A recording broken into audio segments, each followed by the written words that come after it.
This episode we're going to talk about decision trees. That is an alternative model for building both regression and classification schemes. So in this episode we're going to describe how those decision trees are being built and how you can tune those algorithm parameters to improve its performance. And just as a historical example, there is a tree of Porphyry or Arbor Porphyry. That is a classical example of an ontology that splits all known notions into classes of things. And in real life, it is being used in much more practical examples, and in many more practical examples. This is a tree of decisions that are made at a bank before making a loan decision. So you compare different features that you have at hand, for example, age and salary and all other properties. And depending on those values, you end up with either granting or rejecting the application. So let us introduce decision trees a little bit more formally. So we have a decision tree denoted by letter V, and it consists of internal nodes that is essentially a predicate that maps features into 0 and 1. And there are special kind of nodes that are called leaves sitting at the edge of those trees, and those leaves contain predictions. So it essentially maps features into targets that you want to predict. So if you're talking about classification, it is a class, or if it is a regression, then a value of the variable that you want to predict. How the algorithm actually works, given the tree that you already built somehow. So starting at the set of features that you have at hand, you want to estimate the output of every node, whether it is a regular node or a leaf. And if it is a node, it outputs the 0 or 1. And in that case, you either go left or right. And if it is a leaf, then the output of this function is returned as an output of the tree. So it is the way how you can evaluate the tree, which is a little bit more complicated process, unlike the regression. And in machine learning practice, the predicate that is being used is often simplified to the comparison of the value of certain feature with a threshold t. So every element of the tree is working on a feature number j and compares it with a threshold t. And given the tree, you can build a so-called decision surface. So if you have just a two-dimensional feature, just two-dimensional vector of features, and for every point in feature space, you can paint the pixel into either red or blue color. So here is the decision tree that has been created over two spiral data sets. So it shows how different partitions are connected one to each other and how those follow the trajectory of this spiral. And the boundaries of those areas correspond to one another. I mean, the boundaries of the blue correspond to the blue pixels. And you see that it is possible to describe by regular trees rather complex two-dimensional structures or multi-dimensional structures. And in this example, we can see what are j, which is a number of features, and what are the thresholds that are used to split the tree. So for example, the first split is made right here. So it's a root node that compares the first x1 coordinate with 0.5 value, and then maybe it was this split. So it compares again x1 with value 0.1, and then it could be this split, etc., etc. So you can probably reconstruct what kind of splits has been made to build this tree. And such decision surface represent the internal structure that happens inside the tree. But of course, you can visualize in more natural way the tree as a series of decisions that you transverse in the structure of the tree, either to the left or right node. So how do you build such a tree? Usually people rely on a greedy algorithm that on each iteration partitions the data as if the split was the final choice. And there are two key components for such an algorithm. The first one is called split criterion that allows to compare different ways to partition the data, namely which feature should you pick for the next split and what threshold should you select for selected feature. And the second is the stopping condition that tells whether or not you should stop splitting node into two leaves or not. And there are many different kinds of these criteria as well. So imagine you have a training data set xi, yi, and let us denote by R subscript u the data subset corresponding to node u. So the greedy split Ru into RL and RR, left and right subsets, is denoted by the following procedure. So we pick a feature j, and everything in the node Ru that has xj less than the threshold goes to the subset RL, and everything else goes to the subset RR. And we make this split by optimizing a certain loss function that we want to minimize, and we want to find arg minimum of j and l for given RU sample. And second section of algorithm is stopping criterion that is checked if it is satisfied, and if it is, then U is declared as a leaf. Otherwise, it is declared as a node.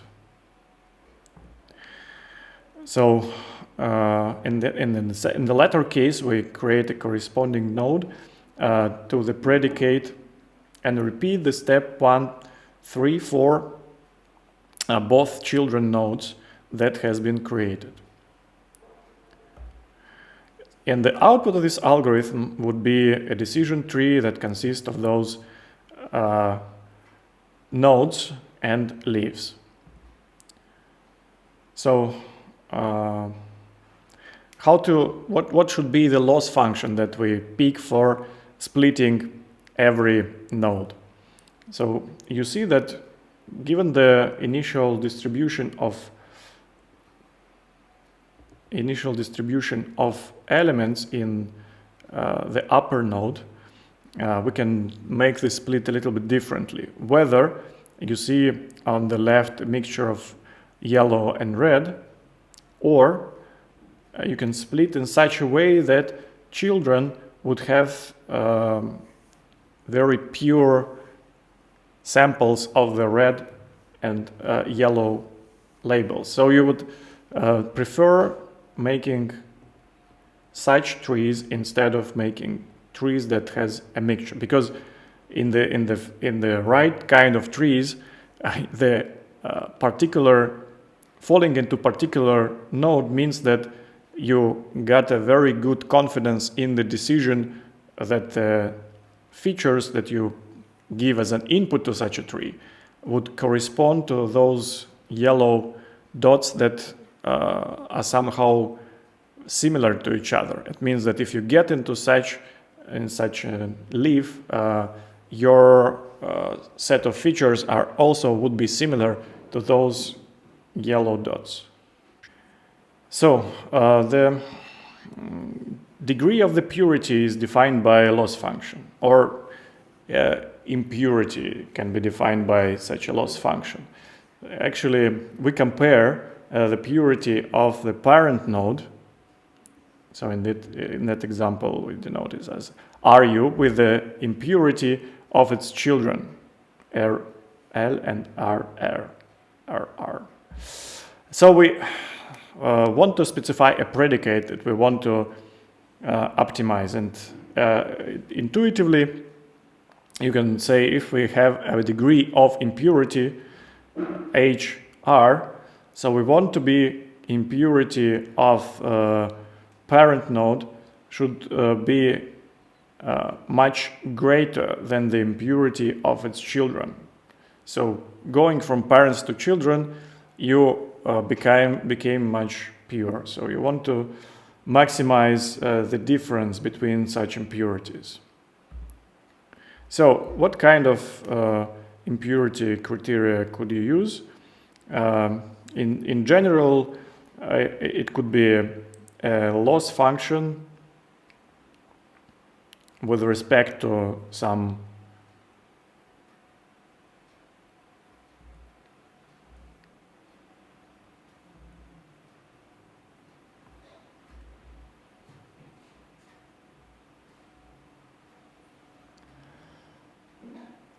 and HR is impurity criterion, and in general it corresponds to the problem that you have at hand. So for different problems we can apply different functions. So for regression, it could be related to the difference between our ground truth labels and some constant that we some class or value that we select from our label set. So we just choose such C that minimizes the residual sum. And in that case, impurity becomes equivalent to the variance of the target in the node of the tree. And for classification, we can enumerate all different elements in our target space, and then we can estimate the probability or frequency or share of examples belonging to kth class. And then we can estimate this impurity either using miss rate, which is defined by this formula. It tells you how frequently you get the element from the node R that does not belong to class C. Or it could be Gini index, defined by this formula. So it is a sum of this probability multiplication. And the higher it is, the more mixed probability you will get, the more mixed probability you get from this node R.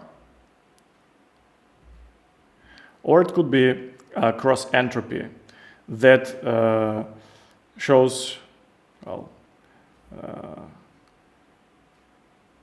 product of the probability by logarithm of the probability of the class K.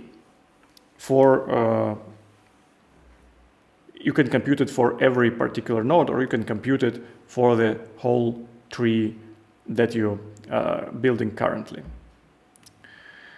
And as for stopping rules, you basically have to estimate what will happen if we build a decision tree to minimize the impurity to the greatest possible extent.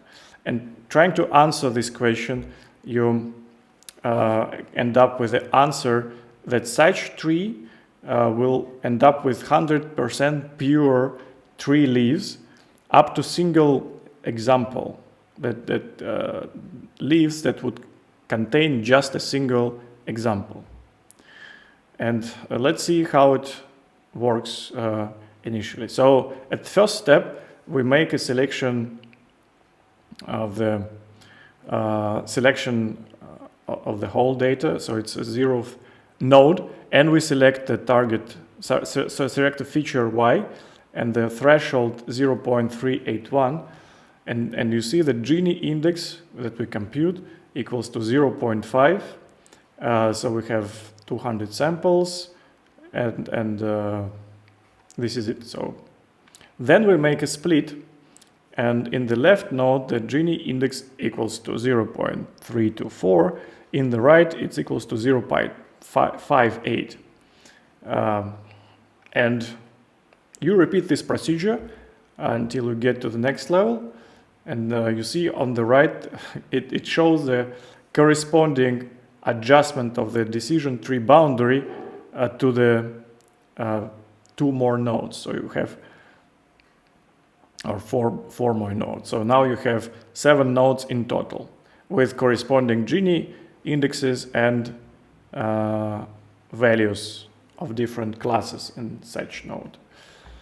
And then you split it again and again and again, and you see that theoretically you can repeat this procedure until you get a single element in every node, but it will not make much sense, because it will draw a very thin boundaries around individual points, and when you try to test this model on different data set, most likely such individual peaks will be simply wrong.